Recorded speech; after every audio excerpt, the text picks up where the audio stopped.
नमस्कार दोस्तों। आज हम यूपीएससी टॉपर 2022 की जो ईशिता किशोर है उनकी कॉपी देखेंगे। जीएस 2 की कॉपी है, विजन आईएएस। ठीक, इसमें देखिए पहला आंसर देखिए क्या लिखा है।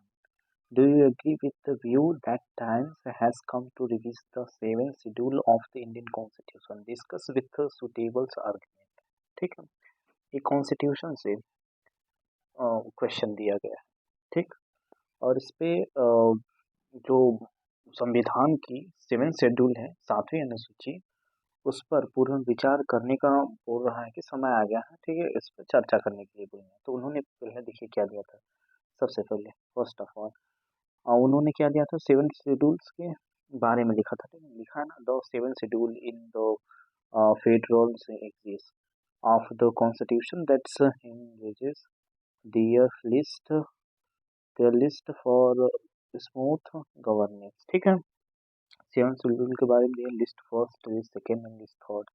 हाँ, लिस्ट फर्स्ट को कॉन्करेंट लिस्ट बोला जाता है।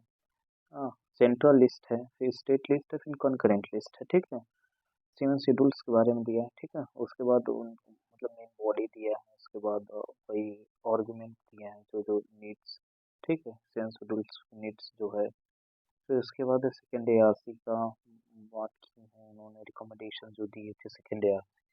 फिर उसके बाद ये सब पॉइंट्स वाइज में लिखने के बाद उसके बाद उसका क्या है, कंक्लूजन कर दिए हैं। ठीक है, ये लिखा है ना, वे फॉर्म वन। ठीक है, लास्ट में उसका कंक्लूजन। इसी तरह सेकेंड डाला, न्याय, highlight the advantage of online dispute resolutions ODR mechanism for justice delivery, discuss the challenges associated with its effective implementations in the India।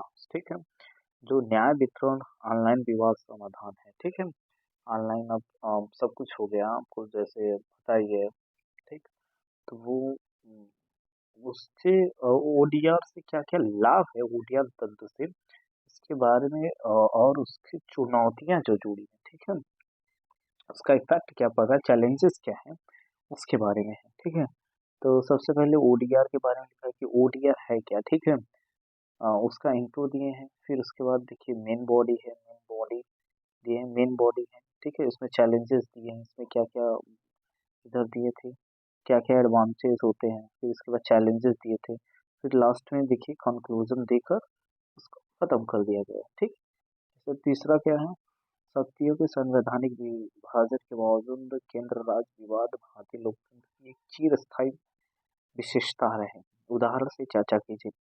Despite the constitutional division of power, center-state dispute has been a perennial features of the Indian democracy is discussed with example। जैसे देख रहे हैं आजकल तो आपका जो central government जो है और आपके कुछ स्टेट्स गवर्नमेंट है, जैसे कि आपको सदर्न सदर्न भारत के सदर्न कॉन्टिनेंट की तरफ देख सकते हैं, उधर के बहुत से जो स्टेट है। ठीक है, उनसे डिस्प्यूट होता रहता है कभी कभी सेंट्रल गवर्नमेंट का। ठीक, और इधर में आपका राजस्थान हो गया और पंजाब हो गया। यहाँ पे मतलब सेंट्रल गवर्नमेंट में जो, आपको पता ही है कि जो सेंट्रल में गवर्नमेंट में जो पार्टी रूल कर रही है, वो अगर स्टेट में रूल नहीं करती है तो वो अगर दूसरी स्टेट के दूसरी पार्टी के रूल्स होते हैं स्टेट में, तो वो उसमें थोड़ा डिस्प्यूट होता है, क्योंकि वो उनकी आइडियोलॉजी अलग होती है, उनकी आइडियोलॉजी अलग होती है, इससे डिस्प्यूट होता रहता है। तो उसको रिजॉल्व कैसे किया जाए इसके बारे में पूछा गया। ठीक है, और उदाहरण सहित पूछा गया था ना। तो देखिए उन्होंने क्या लिखा, मेन बॉडी लिखा, the federal nation of India is initiated with article first, article first के बारे में लिखे हैं। ठीक है, उसके बाद इन्होंने देखिए पॉइंट वाइज उसके बाद लिखे, फिर कॉन्स्टिट्यूशनल डिवीजन के बारे में लिखे हैं, फिर उसके बाद पॉइंट में लिखकर फिर उसके बाद कंक्लूजन, लास्ट में कंक्लूजन कर दिया गया है। ठीक है,